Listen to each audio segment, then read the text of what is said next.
I am a very outspoken individual in the things that I know stuff about, right? So Sure. I don't think is applicable to the thing that I want to talk about. Um, that being said, I am also a female in a very male fellowship, for example, at Iowa. I was a very young female in a male dominated field working with athletes that were not that much younger than me. We had a little bit of an age gap, but not that much, right? And so an issue became where my authority would be questioned, I think, partially because of my age and partially because of my gender, and even just how I maybe looked. And so a lot of the times it became, what is the balance between speaking out and respecting I'm still in training, but I also am the expert at or one of the experts at what I'm trying to speak on. And so there was a lot of times where I just felt I wasn't being given an equal opportunity, and I felt like I had to be even louder because of it.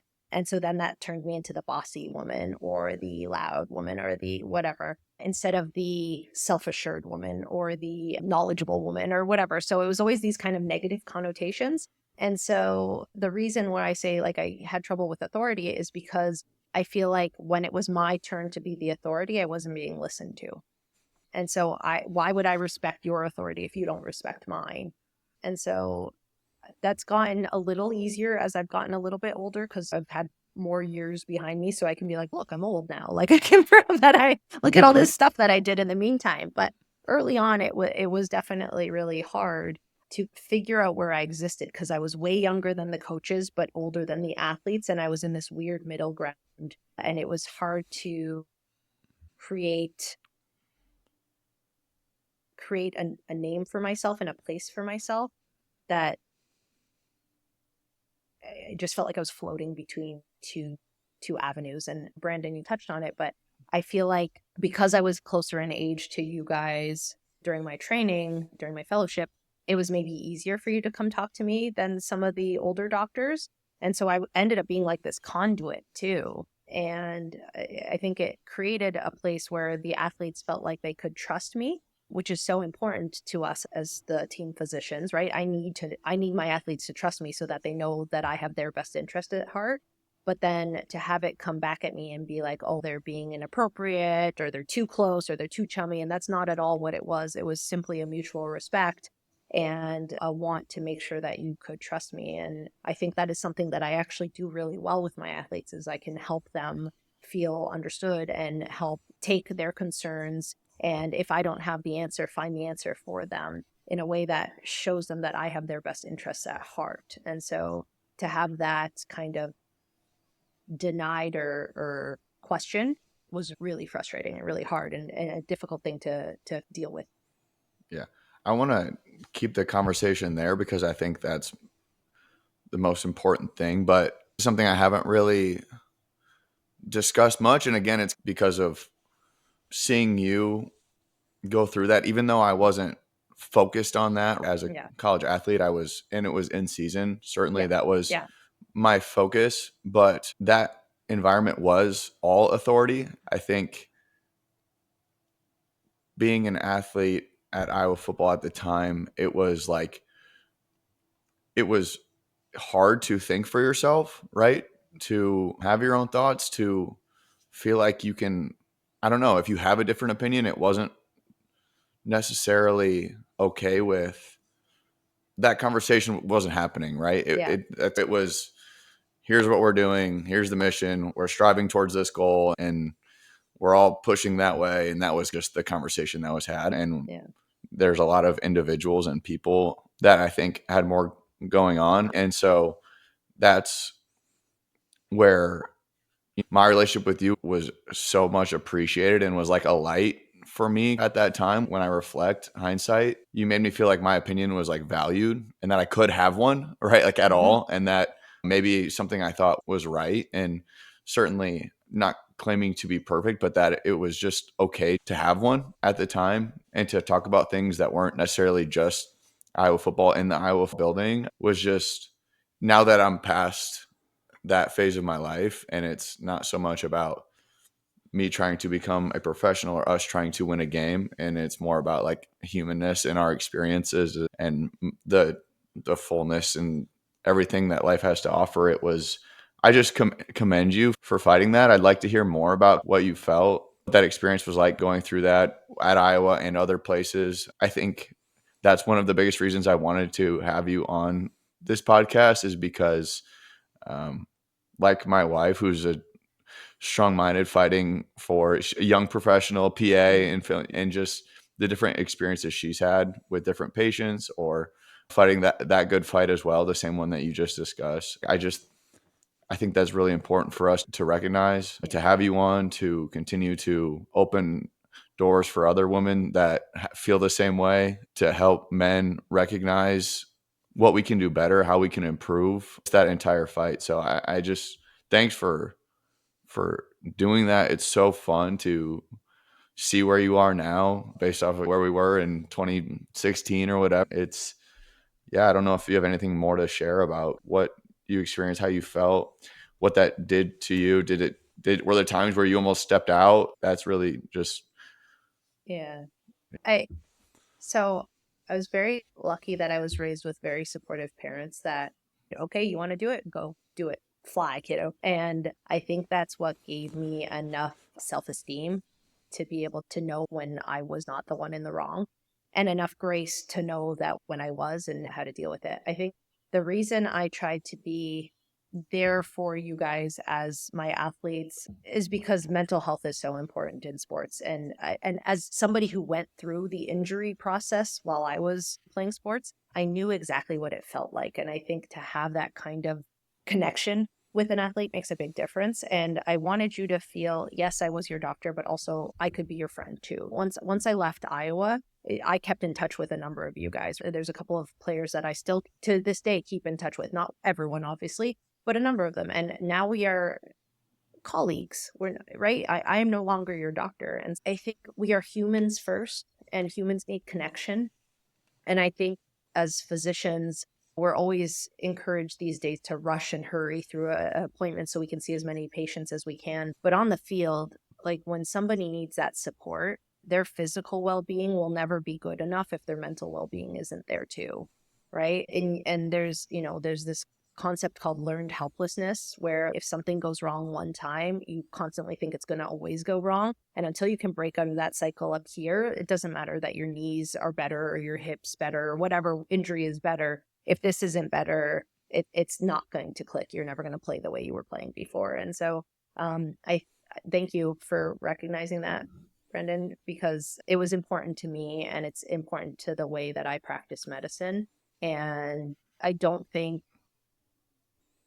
I don't think that this is something that's only female or only male. I think there's some doctors that are just good at this and some that are maybe not. And that's true for all providers, right? Doctors, PAs, PTs, whatever you are, right? Anybody who takes care of other humans for a living, you have to remember that we are all humans. And the patients have to remember that too. I'm also yep, human, right? Like yep, I have yep, bad days. I yep, have days yep. where I have to end clinic early, and it's not because I'm going on vacation. It's because my kid's sick or something. That mutual respect is so important. But that was a big thing for me in terms of the being a mentor to other women. I never went into medicine necessarily planning for that, but I think I grew up, I guess, quasi sheltered enough that I never thought, oh, because I'm a girl, I can't do this, or because I'm a woman, I wouldn't be allowed to do this.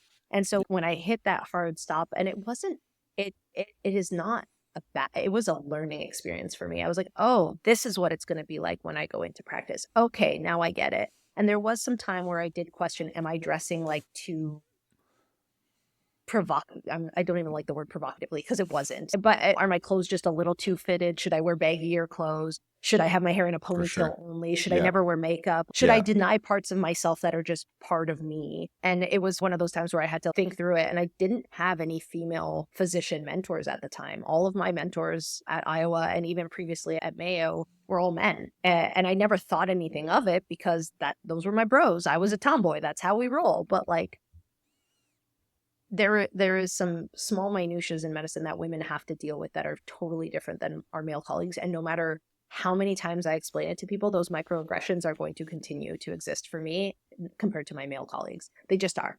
And I can either run into them head first or I can try to educate people on them, right? For example, when I have patients come in and I say, oh, blah, blah, blah, you have this injury. I think we should do this kind of injection. Here's all your options, but this is what I would do if I were you. I think we should do this kind of injection. And they go, oh, do you do it? And I go, yes. And I promise you, these are good hands. It will be perfect. And then some of them will chuckle at me, right? They'll chuckle and they'll be like, you're very sure of yourself. I go, if I was a man, would I even have to explain that to you? Or would you Right. just trust that I would do it? Yeah. And some Yeah. of them go, Yeah.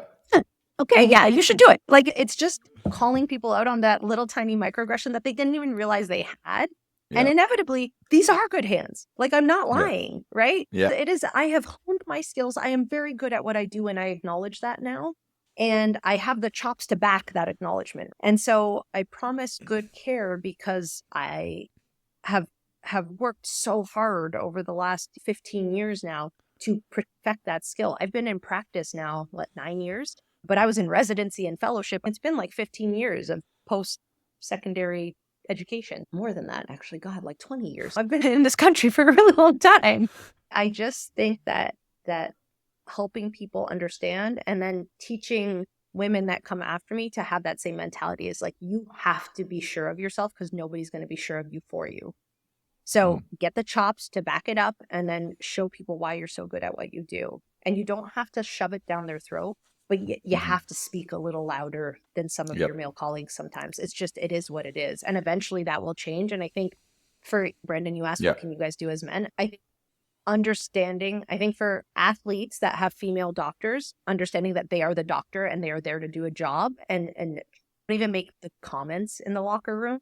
Because in case it gets overheard by a coach, even if you're joking, you know what I mean? In case it gets overheard, then that affects their ability to do their job, right? There was a doctor, I can't remember if it was with the Bills or something, but it was a female physician. And they were like, they can't, she's taking, their eyes are wandering to her. And it's just, is that a her problem or a them problem? Who are we having to retrain here? Yeah. So I think recognizing that there is a time and place that you can think about somebody's pretty or handsome or whatever, right? Like when I had a hot doctor taking care of me, I thought, oh yeah, he was really good looking. Well, I didn't say it while I was playing soccer. Like you do it after.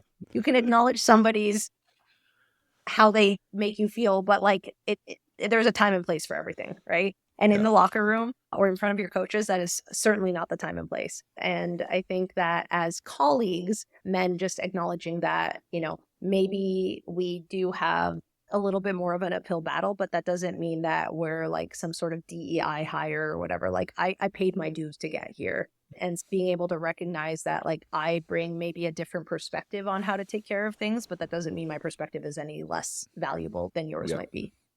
Yeah. I'm curious, for the women that do want to follow a similar path, what do you think made you stand out, and what tips would you give them for that process to go down a path that is male dominated, right? Yeah. Is it that voice? Is it that confidence? I'm curious what you have for suggestions. I think in sports in general, you have to be confident, whether you're a man or a woman, right? Like there's a lot of alphas in the sports world, right? We all are alphas. We were all the best players in our high school, and then you go on to college and you're one of the best players in your college. So it's people that are the best at what they do that you're working with. And so when you're working with that kind of population, they expect you to be the best at what you do as well. And taking the time to really hone your skills, understand your niche, and understand how to relate to your patients. I'd say one of the things I do best for my patients is explain complex medical terms and make it make sense for them. Because gone are the days of paternalistic medicine where we're like, this is what we're doing. We're cutting this out. We're putting this on. We're doing this and done. Next. That doesn't exist anymore. People want to be involved in their care. And so having this skill set where you can say, here's what your options are. Here's why these are your options. And here's what the best one is. And this is what I would do if I were you, or however you want to say it. I think that skill set is what's going to take the good physicians from the great physicians. That's what's going to separate you. And so I think specifically for women who want to go into kind of more male dominated roles, I think it's important to feel secure in who you are. And so you have to do that inner work first. People talk about imposter syndrome all the time. And then I know just recently Alona Mahar came out and said, like, what's imposter syndrome? I don't got that. And it's true. As much as it exists for kind of everyone, it also shouldn't exist, right? There's a difference between imposter syndrome where you do know the answer and you're second guessing yourself, or you do know know what you're talking about and you're second guessing yourself, versus like a Dunning-Kruger effect where people think they know stuff and they don't, and it's just because they have a weird self-righteousness or something like that. Do the work, put in the work, make sure that you really are just awesome at what you do. And then don't be afraid to show it, right? Don't be afraid to show it. You don't have to yell it, but you have to say something, because otherwise you will be looked over potentially, right? It's really easy to be sidestepped. And so I think if you go through the effort of saying, hey, this is what I'm really good at, I need you to acknowledge that, because here's all the things that I've done and here's how I can back it up. I'll give you an example. I recently had my meeting with my department chair, and I said, I want to become the director of musculoskeletal ultrasound education. And he's like, oh, why do you think you deserve that? I go, here's why. A, B, C, D. I'm teaching all the orthopedic and physiatry residents. Oh, well, thumbs up for me. I'm teaching. I didn't know it. That's awesome. I don't know. Thank you. Same, 2 thumbs. But I'm teaching all the residents ultrasound. I'm teaching the fellows ultrasound. I'm teaching my colleagues ultrasound, right? I do some of the most advanced diagnostic and interventional ultrasound procedures. Who else would do it? Who else is going to be better than me? So it's not, why should I do it? I want you to tell me who's going to be better than me, because there isn't anyone, right? So being able to to have the info to back up the claim that you're making is important. So what I did all that, and what did I get? I am now the director of musculoskeletal ultrasound education for my department. So, and it was not because it was offered to me, it's because I said I deserve this and here's why. Yep. Right? Who knows how long it would have been till it was offered to me. Right?